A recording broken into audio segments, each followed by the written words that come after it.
Can you loan me $5? I haven't eaten in 3 days. Mom said, leaving me stunned. What did that mean? I was confused. I will not lend it. No way. Next to me, Jackson, shaking and wide-eyed, erupted in anger. How can you not lend just $5 when she hasn't eaten anything? Jackson calmed down at my words, returning to his usual gentle demeanor. I'm sorry about earlier. What I meant was, I won't be financially supporting Tristan anymore, he explained. I understood where Jackson was coming from. He must have thought it would be strange if Tristan was exploiting Mom. My name is Alyssa. I'm a 55-year-old housewife. I live in a detached house with my husband Jackson, who is 5 years my senior. Our 2 children have grown up and moved out after getting jobs. It's a bit lonely, but Jackson and I are enjoying a peaceful life after parenting. Jackson isn't much of a talker, but he's kind, gentle, and I've never seen him raise his voice. After retiring at 65, Jackson got hired at his old company, commuting about 3 days a week. At my parents' home, Mom and Dad live together. Jackson has an older brother by 3 years, Tristan. Unlike Jackson, Tristan is quick to speak his mind and often becomes emotional. The brothers are complete opposites. Mom's hobby was listening to stand-up comedy on a small boombox. She had a large collection of stand-up comedy tapes and often laughed at them since I was a child. Dad was as kind as Mom, and I barely remember being scolded by him. Dad used to work in a restaurant and was skilled in cooking. I learned a lot about cooking from him. Dad enjoyed cooking steaks for family gatherings at Christmas and the like. I remember Tristan looking up to him, thinking it was cool. Dad often cooked dinner on weekdays. Sitting at the living room table, drinking coffee with Mom, waiting for Dad's cooking, Mom would say with a smile, "It's the opposite of most homes, with Dad busy in the kitchen and me relaxing," which was memorable. Seeing Mom's happy smile, I always thought I wanted to be like them when I got older. Then Dad passed away. He seemed healthy, but was suffering from cancer. His condition worsened rapidly, and Mom hardly had time to grieve. For a while, Mom became like a shell of herself, often zoning out. Worried that she might fall ill from grief, my children kept visiting and encouraging her. Thanks to that, Mom regained her spirits and could live smilingly like before. Around that time, Tristan decided to quit his job and open a pub. Perhaps influenced by my dad, who was a chef, Tristan is easily influenced. Maybe he thought Dad's knife skills were cool. The family opposed his decision to go independent in a not-so-great economic climate. Jackson was against it too. Tristan's selfish nature meant he would likely fail if he went out on his own, we thought. I doubted Tristan's chances of success, focusing only on appearances. Pouring his savings into it and mortgaging his apartment for a loan, Tristan opened the pub, but his arrogance was his downfall. Customers soon stopped coming, and the pub closed within a year. Family relations soured as the business failed, and his wife left him with their children when the pub closed. Tristan lost his family and apartment, leaving him with nothing but debt. Homeless, Tristan turned to my parents' house. While everyone blamed Tristan, only my mom was kind to him. "If you have nowhere to live, you can stay with us," she offered, suggesting they lived together. I was more worried than opposed. I could easily imagine Mom being troubled by Tristan's selfish and headstrong nature. Jackson shared my concerns, but to Tristan, it was as if luck had finally turned his way, and he moved in regardless. Looking back, this kindness would lead to unfortunate outcomes. Tristan, now living at my parents' house like a parasite, spent his days doing nothing in particular, just lazing around. Whenever I visited Mom, he was often lying on the sofa with a beer in one hand and a horse racing newspaper in the other. It seemed Tristan had become entirely too comfortable staying at my parents' home. After a while, Tristan got remarried without consulting or even informing us beforehand. as he began to live with Mom in my childhood home. His new wife, Abigail, was 9 years his junior, known for her flashy makeup and long nails. I met her once. She had a loud voice and was quick to speak her mind. I was worried about how Abigail's assertive personality would mesh with Mom's, wondering if they could get along. Abigail worked at Tristan's favorite bar and shared his interest in horse racing, which is how they got close. Tristan said she showed him how to enjoy life, though his idea of enjoyment was questionable. One rare occasion, Tristan and Abigail visited our home. They were job hunting without success and asked for a loan until they could find employment. "Could you support us just until I find my next job?" Tristan asked nonchalantly, legs crossed arrogantly on the sofa. His manner of asking made me doubt whether he was truly in need. "I've been thinking of starting part-time work too, but it's been hard to find anything." Abigail's tone was humble, yet something seemed off. I also noticed the expensive brand-name bag Abigail carried, which bothered me. Indeed, Tristan had lost everything after his business failure. That much was true. "All right, we'll help, but please make an effort to find work."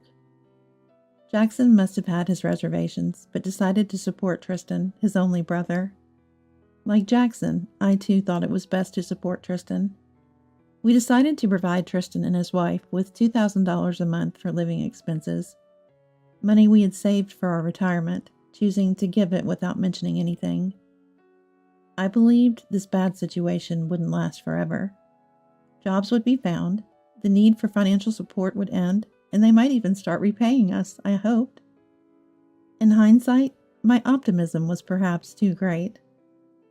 A year passed without a word from Tristan and his wife. Unable to bear the lack of communication any longer, we decided to visit their home. No answer came from ringing the doorbell for a while, until Abigail finally responded, but only through the door, refusing to open it. "It's really inconvenient when you just show up without warning. You should at least call ahead. It's rude." Abigail snapped, not bothering to open the door. Even as I insisted on being let in, she refused. "We're busy right now," was all she would say. That day we left, defeated by Abigail's persistence. What concerned me more than the money was Mom. I would later regret not insisting on entering their home that day. A shocking event occurred just a few days after our visit to Tristan's. That day, a hurricane was passing through, with heavy rain and wind lashing outside. We had closed the shutters early and were hunkered down at home. Deep into the night, startled by the rain and wind hammering at the shutters, the doorbell rang repeatedly. "Ding dong! Ding dong! Ding dong! Ding dong!" Wondering what was happening, I decided to check on it, thinking it might be Tristan. Looking through the doorbell monitor, I saw Mom, drenched in the rain. "Alyssa, help me!" Mom pleaded through the doorbell. Rushing to the door, Jackson and I opened it to find Mom soaked, hair a mess from the storm covered in grass and leaves, wearing sandals with her feet full of small cuts. "Can you loan me $5? I haven't eaten in 3 days," Mom said, leaving me stunned. What did that mean? I was confused. "I will not lend it, no way." Next to me, Jackson, shivering and wide-eyed, erupted in anger. I was at a loss for words at Jackson's firm refusal. Mom shrank back at Jackson's overly stern tone. She looked like she might collapse at any moment. It was the first time I saw Jackson so angry, raising his voice. I couldn't hold back and retorted to Jackson. "How can you not lend just $5 when she hasn't eaten anything?" Jackson, jolted by my words, returned to his usual calm demeanor. Then, with tears welling up, he let Mom into the house. "I'm sorry for raising my voice," he apologized. Mom entered, looking bewildered, and took a seat on the living room sofa. I handed her a bath towel to prevent a cold, given her drenched state. Taking a good look at Mom again, I saw she had become thin. Her once full hair, now sparse and thin. her fingers skeletal. What had happened to Mom? I was filled with questions. Jackson spoke to Mom gently, apologizing again. I'm sorry about earlier. What I meant was that we won't be financially supporting Tristan anymore. I understood Jackson's feelings. He probably thought it wouldn't be odd if Tristan was exploiting Mom. But right now, my concern was Mom. Mom, are you okay? Mom remained silent, looking down. Mother-in-law, how about you stay with us for a while? Mom stayed silent. Has Tristan said something to you? After a long look at Jackson, Mom slowly started to speak. But you are all bothered by me, right? You hate me, don't you? Confused by Mom's inexplicable words, Jackson and I exchanged puzzled looks. Why would she think that? Mom continued, looking at us sternly. You and Jackson have come to hate me. That's what Tristan told me. What are you talking about? That's not true at all. I couldn't help but respond. There's no way we would hate our beloved Mom. Mom began to cry, sobbing.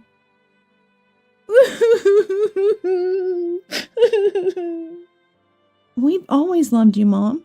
There's no way we can hate you. We've missed you so much. I embraced Mom without hesitation. Mom hugged me back and started crying loudly.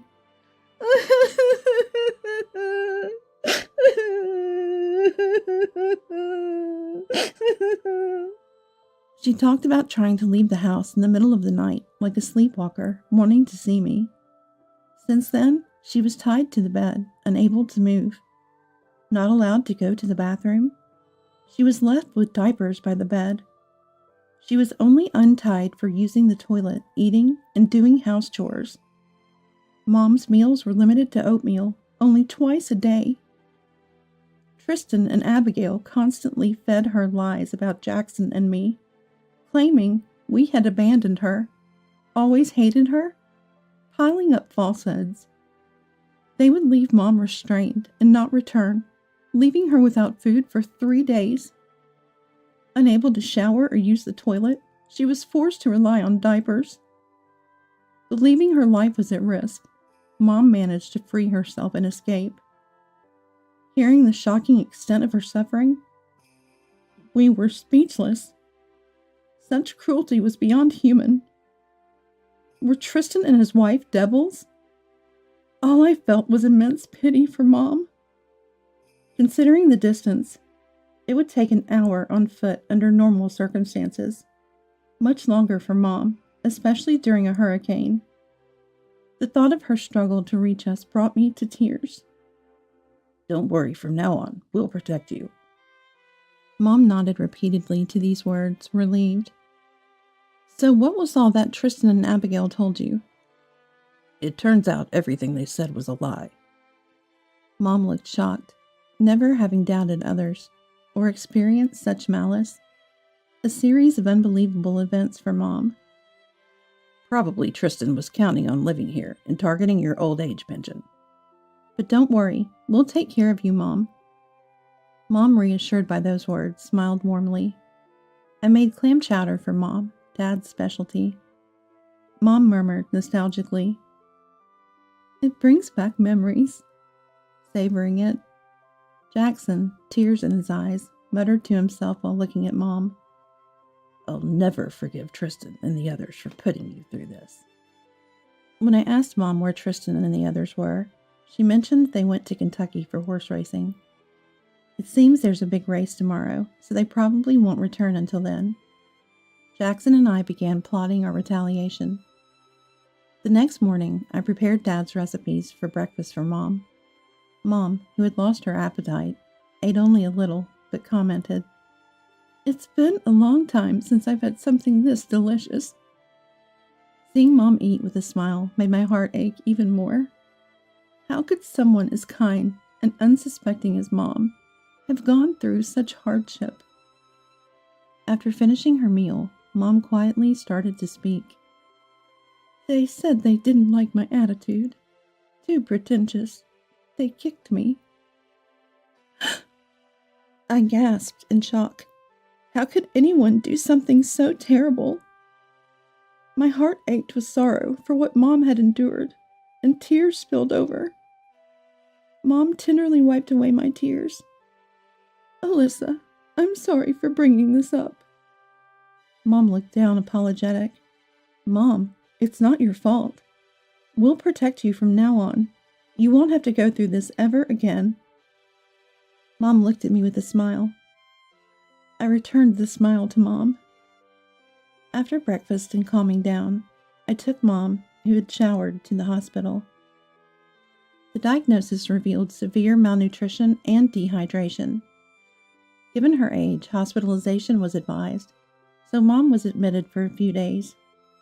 No other illnesses were found, and she could be discharged soon once her nutrition improved. However, the doctor, after examining Mom, asked about her living situation in a stern tone. I detailed the circumstances Mom was in. The doctor suspected I might be abusing her. After my explanation cleared up the misunderstanding, the doctor smiled and said they would contact social services. Abuse was strongly suspected. This was exactly what I had hoped for, so I readily agreed. Soon, a social service agent arrived and discussed Mom's diet, confinement, and the violence she suffered. Mom's body had bruises all over. The agent, shocked by the severity, said they would consult with the police. Watching Mom sleep peacefully, I regretted not noticing sooner and visiting her. My tears streaming down my face. Mom, I promise we won't forgive them.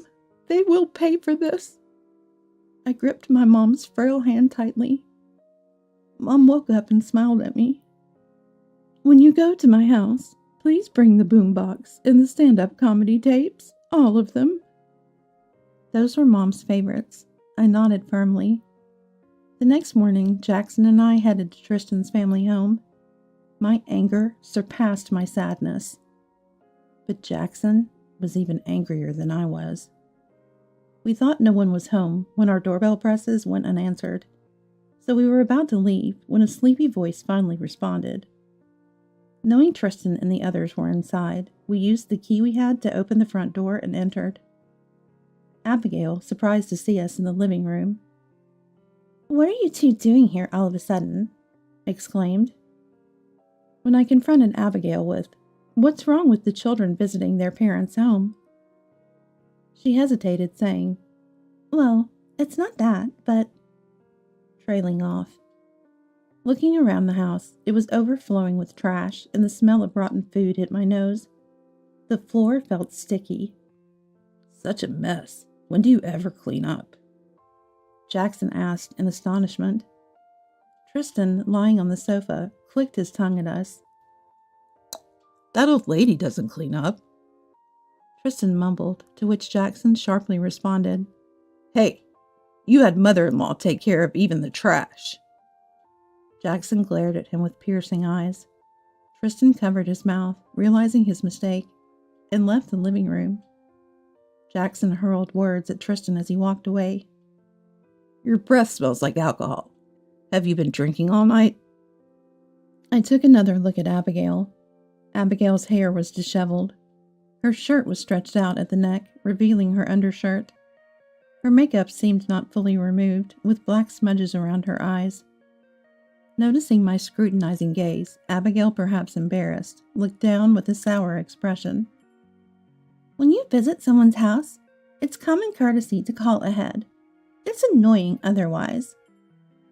Abigail picked up a barely smoked cigarette from the ashtray and lit it. "So your idea of normal is sleeping past noon without cleaning?" Abigail was at a loss for words. As Abigail struggled to respond, Tristan came back shouting loudly, "Hey, where'd that old lady go?" He must have just realized the bed was empty. "We're taking care of her. She was in such bad shape nutritionally that we had her admitted to the hospital.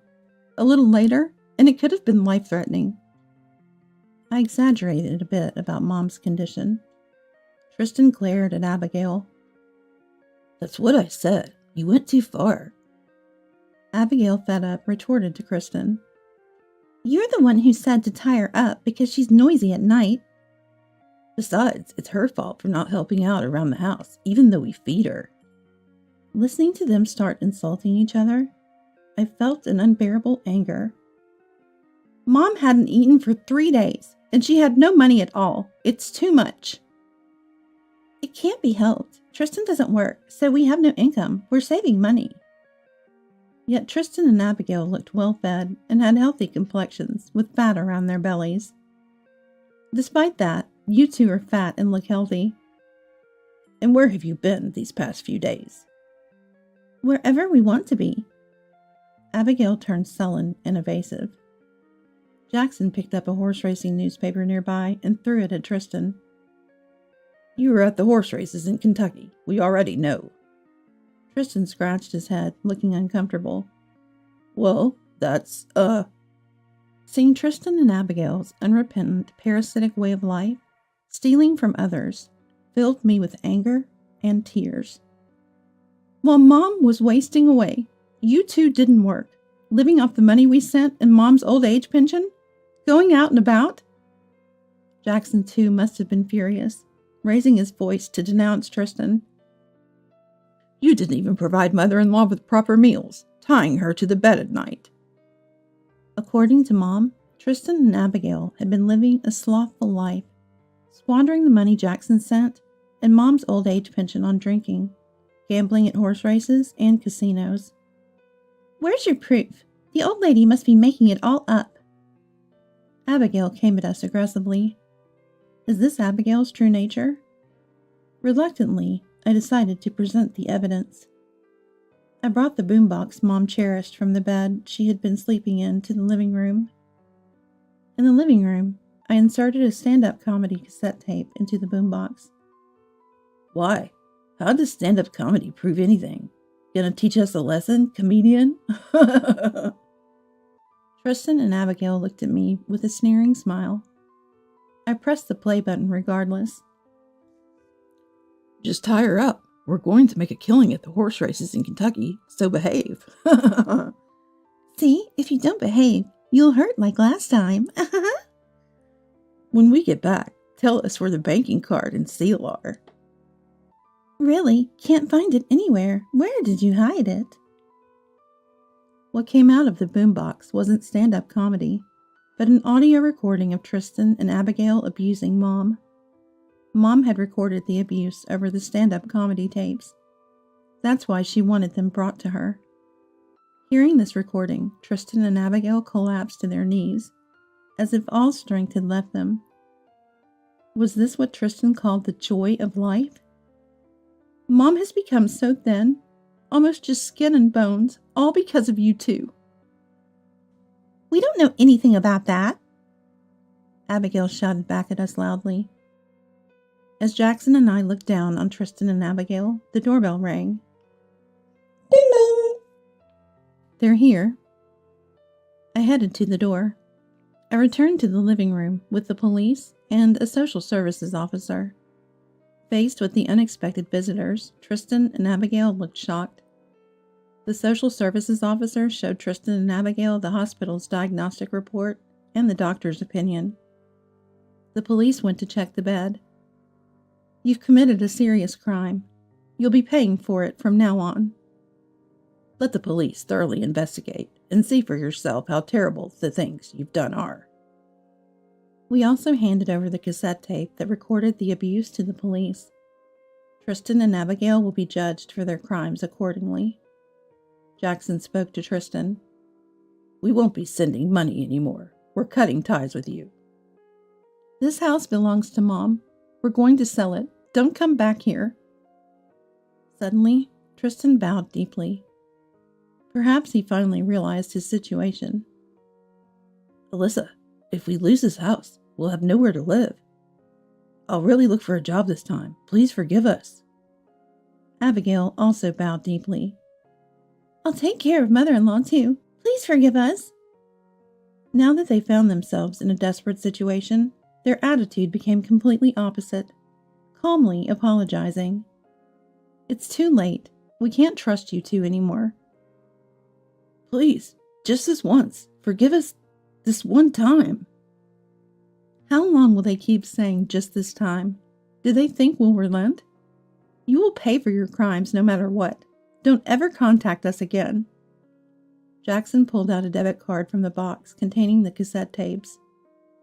Is this what you were desperately looking for? The debit card contained the money Dad and Mom had saved diligently and Dad's life insurance. I pulled the debit card out from between the boombox and showed it to Tristan and Abigail. So it was there all along. If only we had that. Wow. Tristan and Abigail began to cry out loudly. Even as the police took Tristan and Abigail away, they continued to insult each other. A futile effort till the end. They were crying and wailing as they were forced into the police car and taken away. The evidence against Tristan and Abigail included not just the audio recording of abuse, but also the restraints found on the bed. Additionally, the loud yelling of Tristan at night and Abigail's shrill screams, as reported by neighbors, served as testimony to the abuse. Further investigation revealed that a substantial life insurance policy had been taken out on Mom, leading to intense interrogations day after day. The police, calling it an inquiry, informed me of this. They were likely to be found guilty and face a severe sentence. Tristan and Abigail would be spending some time in prison. I hope they reflect on their crimes and make amends. We are seeking damages from Tristan and Abigail. After their release, they will have to make payments for the rest of their lives. I told Jackson I wanted to live with Mom. He gladly agreed. Yeah, let's live with mother-in-law. We decided to consult with Mom and use the money from selling the house for renovations. Although Mom, Jackson, and I are getting on in years, it's the start of a new chapter in our lives. It feels exciting. Mom seems excited too, smiling as she says, "A bigger kitchen would be nice," discussing the house layout with the architect. Our peaceful days continued until our eldest son's wife announced her pregnancy. She wants to raise the child at home after giving birth.